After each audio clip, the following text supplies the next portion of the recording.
English premier লিগে নিজেদের গুরুত্বপূর্ণ ম্যাচে রাতে মাঠে নামবে ম্যানচেস্টার সিটি। ইতিহাদে তাদের প্রতিপক্ষ উইলস। ম্যাচ শুরু রাত ১টায়।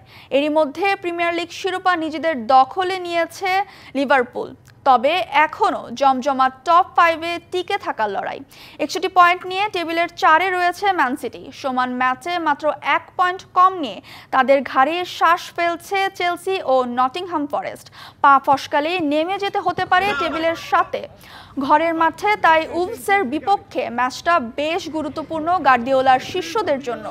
প্রিমিয়ার লিগে নটিংহামের কাছে হারের পর টানা 6 ম্যাচে অপরাজিত সিটিজেনরা জিতেছেন 4 ম্যাচে। সে ধারা অব্যাহত রাখার লক্ষ্য নিয়ে পূর্ণ শক্তির দল মাঠে নামাবেন গার্দিওলা।